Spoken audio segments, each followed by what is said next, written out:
Baik, selamat malam buat semua rekan-rekan saya yang saya kasihi insan pers.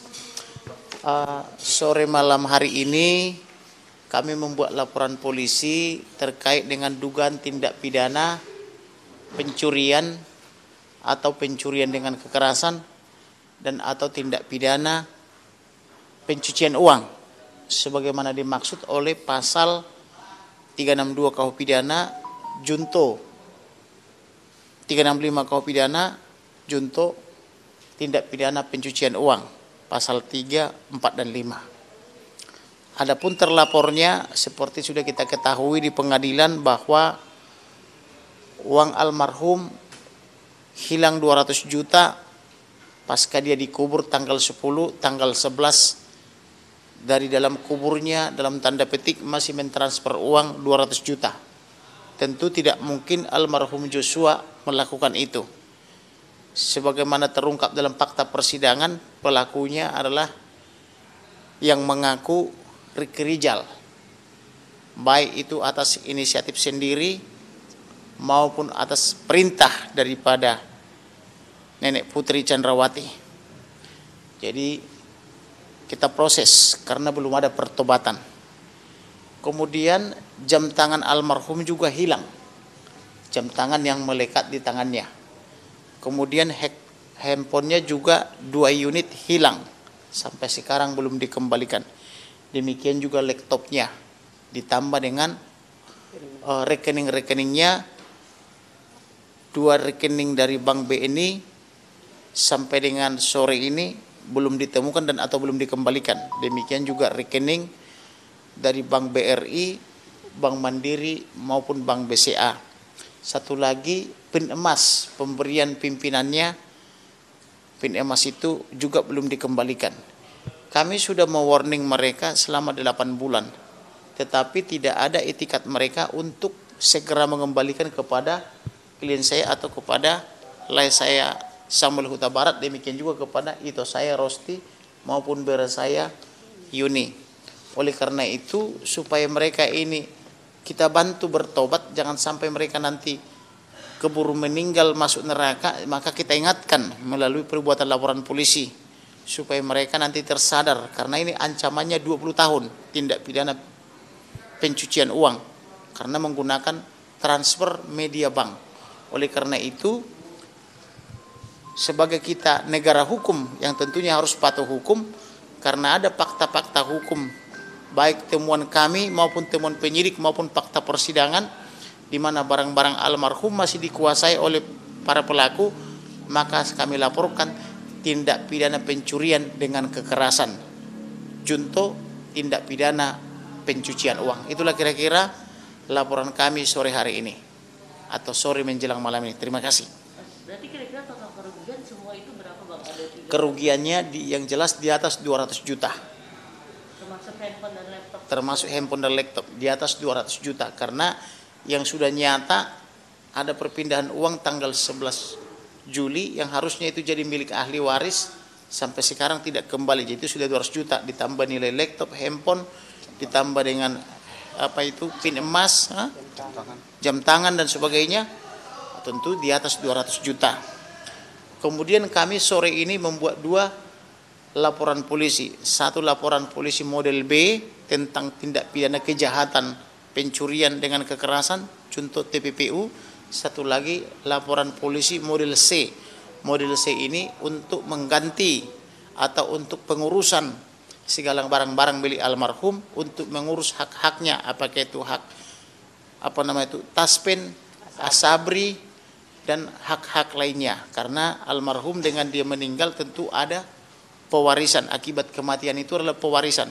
Nah ahli warisnya itu ada 5 yaitu saya Samuel Huta Barat, Ito saya Rosti Simanjuntak, bera saya Yuni dan adiknya 2 lagi sama Mahari Jaya sama Devinita ya. Jadi ahli warisnya ada 5. Maka yang berhak atas semua barang-barang almarhum itu pasca beliau dibantai atau dibunuh adalah ahli warisnya yang 5 orang. Tetapi para pelaku ini bukan ahli waris, jadi dia tidak berhak mengambil barang-barang daripada almarhum.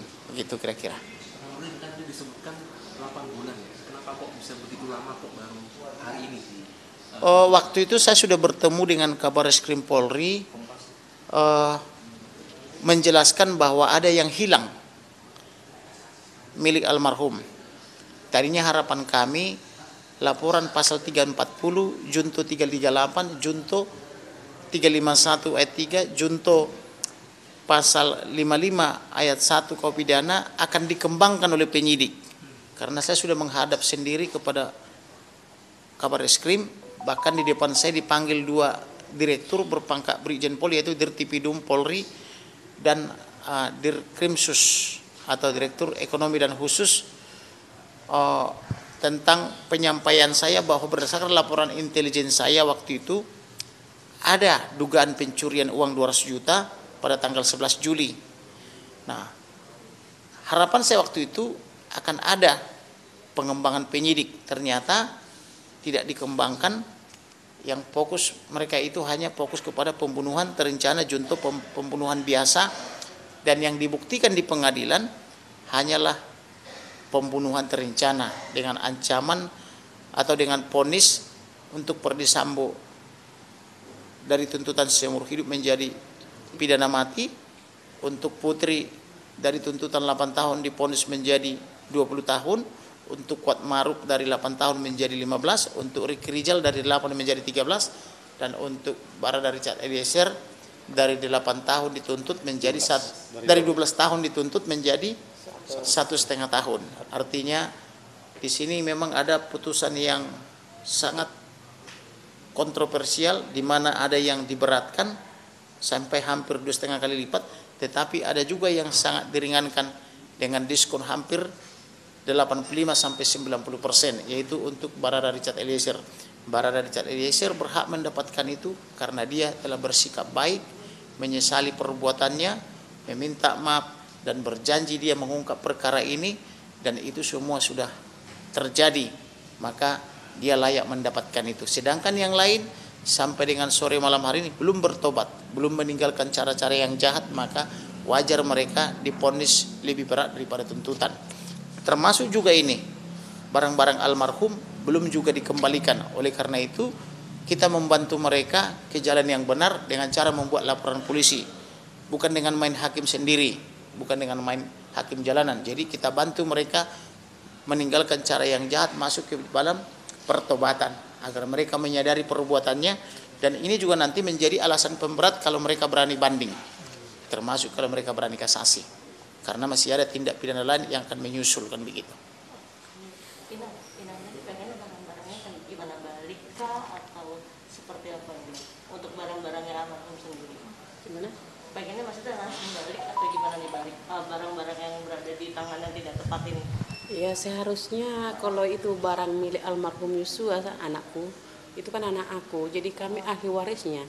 Yang seharusnya milik anak itu harus dikembalikan kepada ahli warisnya, karena anak itu setelah meninggalkan orang tuanya dibunuh secara sadis dan keji. Jadi yang berhak mendapatkan itu adalah saya sebagai ibunda almarhum dan semua saudara dan bapak ayahnya. Sebagai ahli waris, Sebagai ahli waris yang sah. Bukan Ricky Rizal gitu loh. Ricky Rizal bukanlah ahli waris daripada almarhum, demikian juga PC maupun Ferdy Sambo. Bang, tapi kedetek nggak sih Bang terakhir itu laptop berada di mana, di duren juga kah atau di luar? Yang jelas ada terdeteksi karena pasca menjelang persidangan tiba-tiba dia keluar dari WhatsApp grup keluarga.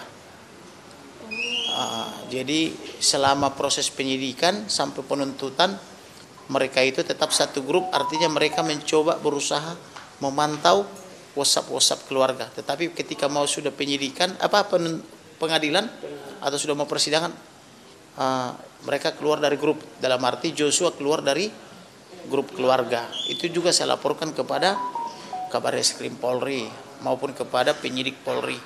Jadi karena tidak dilakukan pengembangan, maka kita buatkan laporan. Harapan kita tadinya polisi membuat pengembangan, jadi dari pasal 340 junto 338 harusnya ada juga kepengembangan tentang pencurian dengan kekerasan. Tapi tidak apa-apa, kita tetap bersyukur apapun yang sudah terjadi. Memang kita harus berjuang lagi untuk membuktikan dugaan tindak pidana pencurian dengan kekerasan. Begitu kira-kira.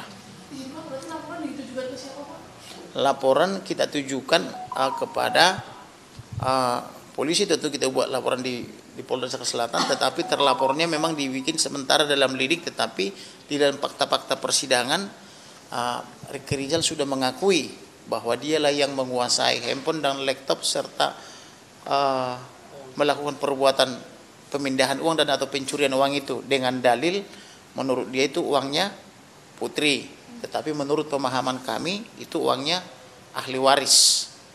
Kemudian juga untuk mencegah juga polemik di tengah masyarakat, karena ada masyarakat beranggapan ada uang 100 triliun kurang 1 rupiah di rekening Joshua, maka kami mengurus surat keterangan untuk mengurus pengecekan rekeningnya, karena buku-bukunya kan semua dikuasai oleh para terpidana kan begitu. Bang, untuk bukti-bukti yang dibawa ke Polres ini apa aja? Bukti-bukti yang kami bawa pertama surat kuasa, karena yang melapor saya tentu harus disertai dengan surat kuasa, dan surat kuasa itu sudah diberikan tahun yang lalu. Namun ini baru kita proses karena tadinya kita berharap uang itu menjadi barang bukti di dalam persidangan. Barang-barang itu juga menjadi barang bukti persidangan seperti jam tangan, handphone 2, laptop sama pin emasnya, sama apalagi tadi harusnya itu menjadi barang bukti. Ternyata tidak ada dalam barang bukti. Setelah saya menyimak tadi pertimbangan-pertimbangan majelis hakim, termasuk juga mendengarkan apa itu barang bukti yang tetap melekat dalam berkas untuk obstruction of justice, tidak ada menyebutkan barang-barang laptop, handphone maupun pin emas maupun buku rekening bank termasuk ATM-nya. Jadi yang ada cuma dompet tanpa isi. Nah, oleh karena itu setelah final putusan 340 dan mereka juga belum menyadari kejahatannya, masih malah si Kuat Maruf masih petantang petenteng dengan memberikan salam metal. Maka kita pikir mereka ini belum menyadari perbuatannya, maka kita bantu dia menyadari perbuatannya sebelum malaikat Israel datang mencabut ininya nyawanya kan begitu. Mudah-mudahan dengan laporan ini mereka bisa menyadari perbuatannya kan begitu. Bang, katanya mau melaporkan Ferdi Sambo karena dugaan pelecehan seksual itu nggak terbukti itu. Tentu kami sudah mewarning mereka, termasuk Arman Hanis dan Febri, karena mereka begitu lantang mengatakan terjadi pemerkosaan dan atau pelecehan, tetapi mereka tidak membuat laporan polisi sampai dengan hari ini, kecuali yang ada di Duren 3 dilaporkan ke Polres Jakarta Selatan. Tetapi yang dari Polres Jakarta Selatan tidak bisa mereka buktikan, maka sudah dihentikan penyidikannya. Demikian juga percobaan pembunuhan pasal 338 junto 53 pidana sudah dihentikan.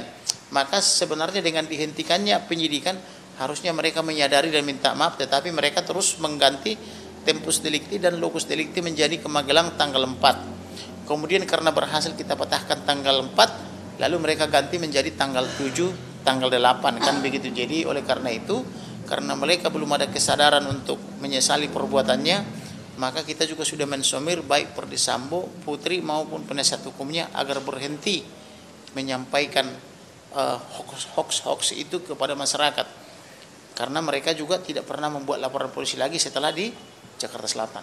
Gitu. Nanti berarti bakal dilaporkan ya, Bang? Betul, kalau mereka juga tidak mau menyadari, tidak mau meminta maaf, tentu kita proses lagi. Kita memberikan contoh kepada masyarakat bahwa negara kita negara hukum. Jadi mereka juga harus menyadari itu, dan itu menjadi alat pemberat di majelis hakim tinggi, bahwa mereka ini kejahatannya sangat luar biasa dan sangat kompleks gitu loh. Artinya sempurna kejahatan itu, sempurna evil minds atau mens rea itu.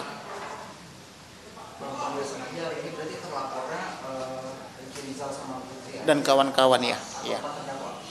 Minimal 3. Ricky Rizal kan mengaku dia mencuri itu karena disuruh PC. Nah, Ricky Rizal, Ferdi Sambo juga mengaku itu uang dia. Nah, biarkan nanti Ferdi Sambo membuktikan dalil dia. Apakah dia pernah setor uang ke situ, baik langsung maupun oleh orangnya dia, tentu kan akan terlihat. Nah, kalaupun dia pernah setor uang ke situ, tetap dia tidak berhak langsung main ambil. Karena almarhum telah mereka bantai dengan sadar dan dengan sengaja, tentu mereka harusnya Kalau bisa dibuktikan itu uangnya harus ditagih kepada ahli waris atau melalui mekanisme hukum baik gugatan maupun dengan cara musyawarah, kan begitu. Cukup ya? Baik, terima kasih ya.